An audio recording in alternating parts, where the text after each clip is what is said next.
नमस्कार दोस्तों, आज हम सुनने जा रहे हैं आज़ादी के नायक सुभाष चंद्र बोस जी के बारे में। आइए सुनते हैं। भारतीय स्वाधीनता संग्राम और आधुनिक भारत के निर्माताओं में सुभाष चंद्र बोस का नाम सदैव अमर रहेगा। आधुनिक काल में जिन महापुरुषों ने देश विदेश में भारत माता का मस्तक ऊंचा किया है, उनमें नेताजी का नाम विशेष स्थान है। उनका जीवन आरंभ से ही बड़ा ओजस्वी, तूफानी और वीरतापूर्ण रहा है। 1857 के स्वतंत्रता संग्राम के बाद प्रथम बार सेना सजाकर विदेशी सत्ता को उखाड़ फेंकने का प्रयत्न इन्हीं वीर पुरुष ने किया था। उनका जय हिंद का नारा देश के कोटि कोटि कंठों में गूंज उठा। उनका आज़ाद हिंद सेना का संगठन देश के स्वतंत्रता के इतिहास का एक अविस्मरणीय अध्याय है। सुभाष चंद्र बोस का जन्म 23 जनवरी सन 1897 को उड़ीसा की राजधानी कटक में हुआ था। उनके पिता श्री जानकीनाथ बोस कटक के एक प्रमुख वकील थे। उनकी माता का नाम प्रभावती था। बाल्यकाल से ही सुभाष विचित्र स्वभाव के थे। वे अत्यंत मेधावी किंतु साथ ही उद्दंड विद्यार्थी थे। उन दिनों सब बड़े लोगों की अभिलाषा रहती थी कि उनके लड़के अंग्रेज बने, अंग्रेजों की तरह अंग्रेजी बोलें और अंग्रेजों के तौर तरीके सीखें। इसके अनुसार सुभाष को प्रोटेस्टेंट यूरोपियन स्कूल में दाखिल करा दिया गया। उनके सभी बड़े भाई इस स्कूल में पढ़ चुके थे। इस स्कूल की विशिष्टता यह थी कि वहाँ के शिक्षक बहुत अच्छे थे। उनमें से कुछ शिक्षकों के साथ सुभाष का संबंध भी मधुर रहा। उन्हीं दिनों सुभाष पर स्वामी रामकृष्ण परमहंस और विवेकानंद का प्रभाव पड़ा। सुभाष अपने इस आदर्श शिक्षक तथा विवेकानंद के स्वभाव के कारण निर्धनों के प्रति अत्यंत आकृष्ट हुए थे। पर यह अद्भुत बात है कि इस प्रकार बाहर के कार्यों में पर्याप्त समय देने पर भी वह अपनी पढ़ाई की अपेक्षा नहीं करते थे। 1913 में आपने प्रथम श्रेणी में सम्मान सहित मैट्रिक पास किया और छात्रवृत्ति प्राप्त की। आपने एक बार कहा था, मुझे कृष्ण का वह रूप जो तीर्थों में पूज्य है आकर्षित नहीं कर पाता। मैं तो कृष्ण के उस रूप का पुजारी हूँ जो उन्होंने कुरुक्षेत्र के धर्मयुद्ध में दिखाया था। 1915 में आपने प्रेसिडेंसी कॉलेज कलकत्ता से प्रथम श्रेणी में एफए पास किया। बीए में पढ़ते समय एक विशेष घटना घटी। प्रेसिडेंसी कॉलेज के मिस्टर CS ओटन नाम एक अंग्रेजी के प्रोफेसर थे। उनका आचरण भारतीयों के प्रति अपमानजनक था। उसने भारतीयों के प्रति कुछ अभद्र शब्द कहे। स्वाभिमानी सुभाष उनको सहन न कर सके। उन्होंने अन्य छात्रों से मिलकर ओटन पर हमला कर दिया। मिस्टर ओटन पर आक्रमण करने के कारण सुभाष को कॉलेज से निष्कासित कर दिया गया। कई अन्य छात्र भी इस हमले में सम्मिलित थे, पर पूछे जाने पर भी सुभाष ने किसी खास नाम नहीं लिया और सब दोष अपने ऊपर ले लिया। फलस्वरूप सुभाष को 1.5 वर्ष तक बिना पढ़े समय काटना पड़ा।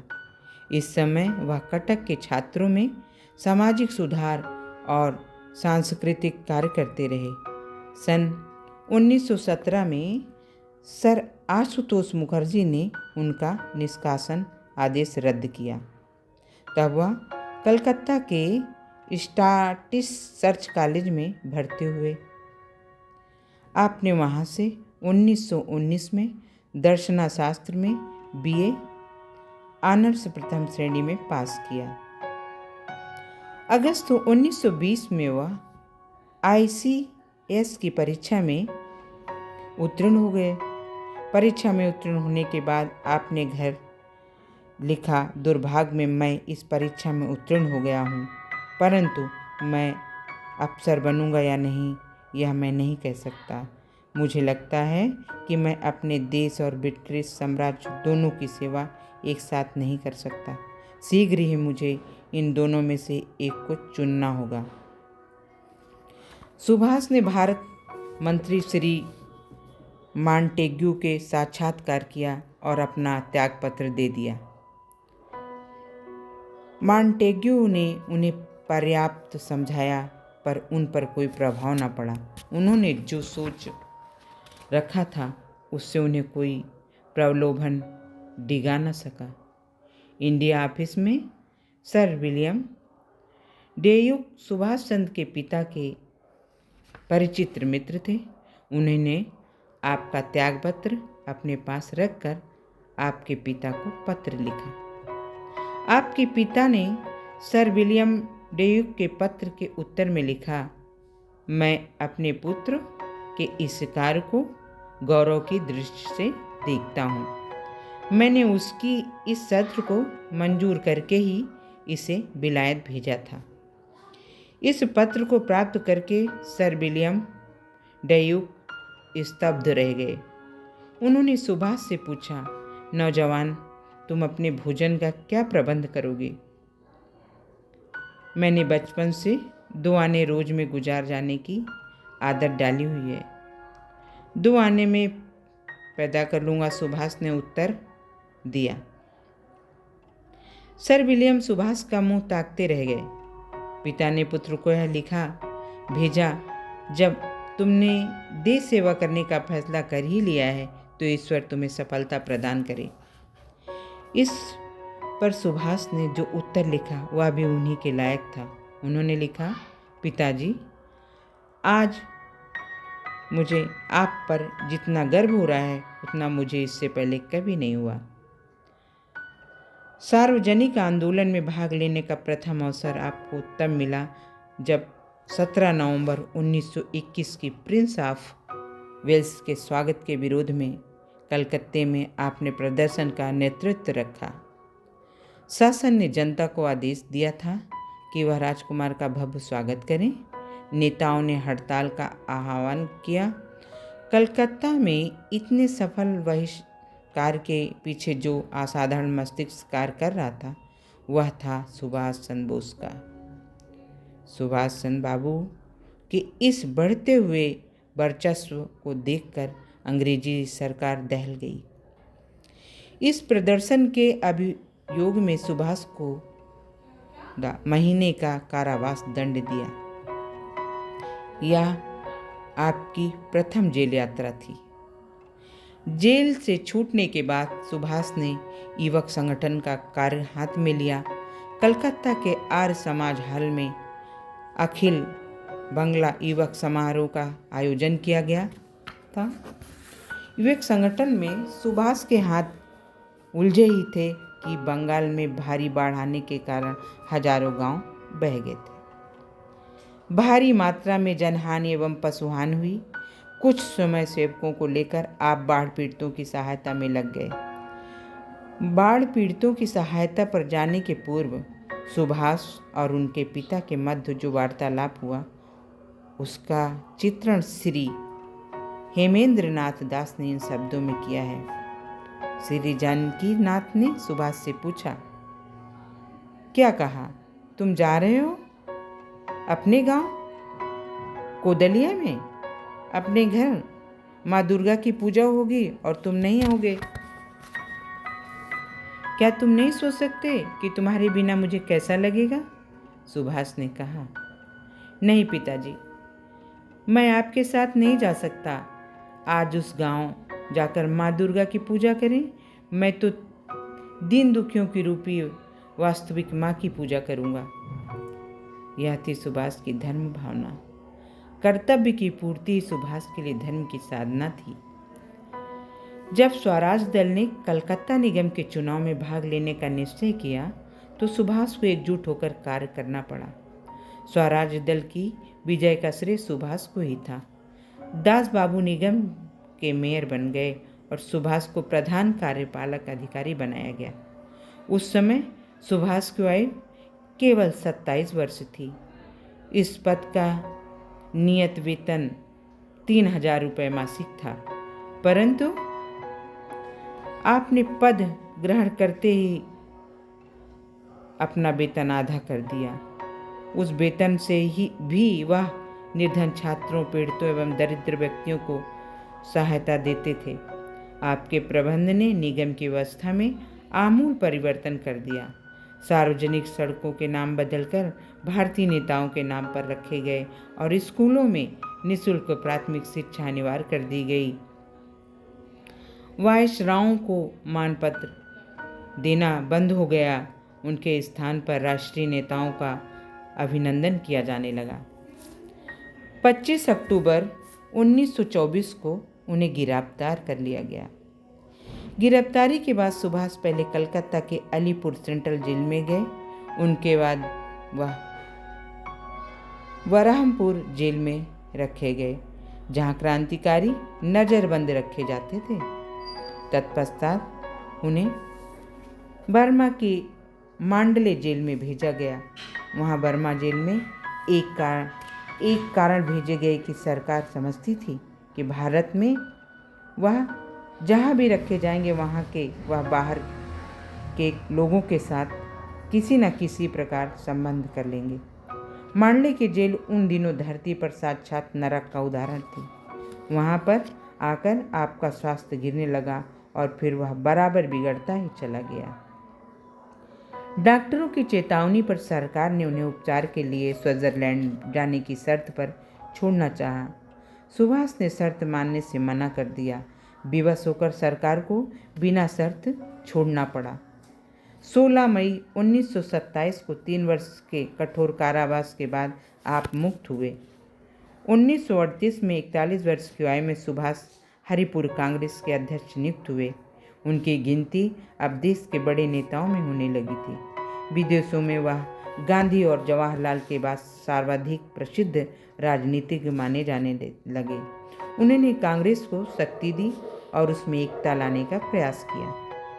महात्मा गांधी की इच्छा के विरुद्ध सुभाष त्रिपुरी कांग्रेस के अध्यक्ष चुने गए। तब गांधी जी ने कांग्रेस को छोड़ देने की इच्छा प्रकट की। सुभाष यह नहीं चाहते थे कि उनके कारण गांधी जी को कांग्रेस से बाहर जाना पड़े, इसलिए वह स्वयं कांग्रेस से पृथक हो गए। उन्होंने बाहर आकर फॉरवर्ड ब्लॉक का संगठन किया।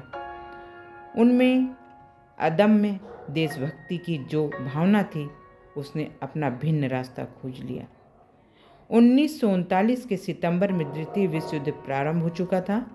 सुभाष ने बहुत पहले ही कहा था कि हमें लाभ उठाकर अंग्रेज सरकार का तख्ता उलटने की तैयारी करनी चाहिए। महायुद्ध बिगड़ने पर कांग्रेस ने तत्काल कुछ नहीं किया। उसने केवल अपने मंत्रिमंडलों को इस्तीफा देने के लिए कह दिया। मार्च 1940 में रामगढ़ में कांग्रेस अधिवेशन हुआ। सुभाष ने रामगढ़ में समझौता और विरोधी सम्मेलन किया, जो बहुत सफल रहा। सुभाष ने हालवेल स्मारक के संबंध में सत्याग्रह शुरू कर दिया। वह भारत रक्षा कानून के अंतर्गत गिरफ्तार कर लिए गए। ऐसे स्वर्णिम अवसर को आप जेल के सीखचों में बंद रहकर नहीं व्यतीत करना चाहते थे। अतएव आपने जेल में आमरण उपवास भी किया। सरकार ने भयभीत होकर उन्हें घर में नज़रबंद कर दिया। सुभाष की वह अंतिम जेल यात्रा थी, क्योंकि इसके पश्चात वह अपने देश से पलायन कर गए। अंग्रेज भारत को तब तक स्वतंत्र नहीं कर सकता जब तक हिंसात्मक क्रांति नहीं की जाएगी। अंग्रेजों ने किसी भी देश को सरलता से स्वतंत्र नहीं किया। युद्ध के समय भारत की जेल में सड़ने से यह अच्छा है कि मैं विदेश में रहकर अपने देश के लिए कुछ करूं। मुझे ईश्वर में विश्वास है। मैं समझता था कि भारत के लोग अपनी राजनीतिक भूलों के कारण परेशानी भुगत रहे हैं और उसका केवल यही उपचार है कि हम अपनी स्वतंत्रता प्राप्त करने के लिए विदेशी सहायता प्राप्त करें। मुझे भारत का भविष्य दिखाई पड़ रहा था और हम भारत माता की रक्षा करने के लिए रक्त की प्रत्येक बूंद बहा देंगे। सुभाष पेशावर एवं काबुल होते हुए सकुशल बर्लिन पहुंच गए। वह जर्मन पहुंच हिटलर से मिले। अंग्रेज सरकार को उनके जर्मनी पहुंचने का समाचार उस समय मिला जब अचानक एक दिन जर्मन रेडियो से सुभाष की सिंह गर्जना सुनाई दी। हमें अपनी स्वतंत्रता प्राप्ति के लिए अंग्रेजों से समझौता नहीं करना है। हमें स्वतंत्रता के लिए भीतर और बाहर दोनों मोर्चों पर लड़ना है। हमें अपना संघर्ष जारी रखना है और हम अपना उद्देश्य प्राप्त करके ही रहेंगे। प्रथम विश्व युद्ध से ब्रिटिश राजनीतिक हम लोगों को धोखा देते चले आ रहे हैं, पर अब हम उसे सहन नहीं कर सकते। बहुत समय से हम लोग अपनी स्वतंत्रता के लिए संघर्ष करते चले आ रहे हैं। अंग्रेजी साम्राज्यवाद के हमारे सामाजिक, राजनैतिक, आर्थिक और सांस्कृतिक ढांचे को नष्ट कर दिया है। हम जानते हैं कि स्वतंत्रता प्राप्ति करने के लिए उस समय जितना अच्छा अवसर है वह आगे 100 वर्षों में भी ना आएगा।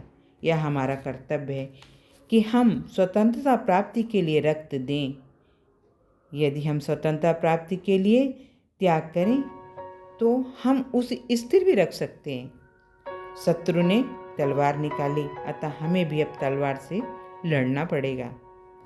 असहयोग आंदोलन को अब हमें सशस्त्र लड़ाई में बदल लेना है। सिंगापुर में भारतीय स्वतंत्रता लीग की बैठक में भाग लेने सुभाष जब पहुंचे तो सभी भारतीयों ने उनको अपना नेता माना और पूर्ण सहायता देने का वचन दिया। उन्होंने अपने देशवासियों को संबोधित करते हुए कहा, मत भूलो कि गुलाम रहने से बड़ा और कोई अभिशाप मनुष्य के लिए नहीं है। मत भूलो कि अन्याय उत्पीड़न से समझौता करना सबसे बड़ा पाप है। सनातन नियम याद रखो। यदि तुम जीवन प्राप्त करना चाहते हो तो पहले उसका उत्सर्ग करो। यह भी याद रखो कि अन्याय के विरुद्ध लड़ना सबसे बड़ा गुण है, फिर चाहे उसके लिए जो मूल्य चुकाना पड़े। सिंगापुर की सार्वजनिक भाषा में स्वतंत्र भारत की अस्थायी सरकार की स्थापना की घोषणा की गई। सुभाष बाबू ने अपने अन्य मंत्रियों के साथ सरकार के प्रति निष्ठा की शपथ ली। सभा में 7,000 भारतीय उपस्थित थे। अगले दिन 50,000 नागरिकों का प्रदर्शन हुआ, जिसमें आज़ाद हिंद सरकार ने इंग्लैंड और अमेरिका के विरुद्ध युद्ध की घोषणा कर दी। आज़ाद हिंद सेना ने पूर्ण प्रबंध कर लिया था। इस अवसर पर अपनी सेना के सामने भाषण देते हुए सुभाष ने कहा, भारत के सिपाहियों, वहाँ दूर पर नदियों और जंगलों और पहाड़ों को पार हमारा देश है, जहाँ की मिट्टी से हम सब बने हैं, जहाँ अब हम जा रहे हैं। सुनो, भारतवर्ष पुकार रहा है। भारतवर्ष की राजधानी दिल्ली तुम्हें पुकार रही है। खून खून को पुकार रहा है। उठो, अब समय खोने के लिए नहीं है। हथियार उठाओ। दिल्ली का रास्ता आज़ादी का रास्ता है। दिल्ली चलो। साथियों, मेरे सिपाहियों, आपका नारा है दिल्ली चलो। स्वतंत्रता की लड़ाई में आप में से कितने जीवित रहेंगे मैं नहीं जानता, किंतु इतना अवश्य जानता हूँ कि हम लोग विजयी होंगे, अवश्य होंगे। हमारा काम तब तक समाप्त नहीं होगा जब तक हमारे जवान दिल्ली के ऐतिहासिक लाल किले में विजय की परेड नहीं करते। आज मैं तुम्हें भूख, प्यास, पीड़ा और बेबसी के अतिरिक्त कुछ नहीं आश्वासन दे सकता। सुभाष का वह ऐतिहासिक भाषण आज भी स्मरणीय है। स्वतंत्रता बलिदान चाहती है, इसके लिए सब कुछ देना है। आपने आज़ादी के लिए बहुत त्याग किया है, किंतु अभी प्राणों की आहुति देना शेष है। आज़ादी को आज अपने शीश फूल चढ़ा देने वाले पागल पुजारियों की आवश्यकता है। हमें ऐसे नवयुवकों की आवश्यकता है जो अपने हाथों से अपना सिर काटकर स्वाधीनता की देवी भेंट चढ़ा देते हैं देवी पर। आज मुझे अपना खून दे, मैं आपको आज़ादी दूंगा। हाल में सन्नाटा छा गया। लोगों के हृदय जोश से भर गए। सहसा हाल में कई नौजवानों ने कहा, हम अपना खून देंगे। इतनी भीड़ को चीरते हुए 17 कमारियां आगे बढ़ी हुई और उन्होंने अपनी कमर में छुरियां निकालकर अपनी उंगली पर घाव किया और रक्त बिंदु से स्वतंत्रता के प्रतिज्ञा पत्र हस्ताक्षर किए।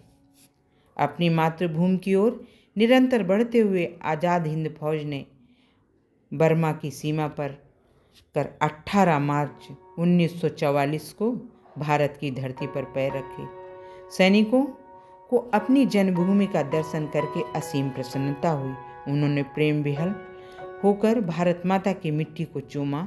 वह बहादुर सेना तब कोहिमा और इम्फाल की ओर बढ़ी। 1.5 वर्ष तक लड़ाई होती रही। 77 सैनिकों के प्राणों की आहुति दी गई। जय हिंद और नेताजी जिंदाबाद के गगनभेदी नारों के साथ भारत का झंडा वहां फहराया। रंगून पर अंग्रेजों का पुनः कब्जा होने से पूर्व ही सुभाष बाबू हवाई जहाज से जापान के लिए रवाना हो गए थे। वह हवाई जहाज दुर्घटना का शिकार हो गया। जहाज को आग लगी। वह अग्नि की भारत के सहस्त्रों युगों के हृदय सम्राट बोस की चिता बन गई। स्वतंत्रता के दीवाने ने भारत के लिए संघर्ष करते हुए प्राण त्याग दिया। मृत्यु के कुछ समय पहले उन्होंने अपने साथी से कहा, हबीब, मैं अनुभव कर रहा हूँ कि शीघ्र ही मैं मर जाऊंगा। मैं भारत की स्वतंत्रता के लिए अंत तक लड़ता रहा। मेरे देशवासियों से कहना है कि भारत शीघ्र स्वतंत्र हो जाएगा। स्वतंत्र भारत चिरंजीवी हो। जय हिंद। 18 अगस्त 1945 को उन्होंने अपना नश्वर शरीर त्याग दिया। निर्भय योद्धा, कर्मवादी, दार्शनिक और विलक्षण राजनीतिक नेताजी उस समय 50 वर्ष के ही थे। उनके पार्थिव शरीर से निरंतर उनकी वाणी गूंज रही थी, पराधीन रहना पाप है, पराधीन रहना पाप है। जय हिंद। ये थी कहानी सुभाष चंद्र बोस।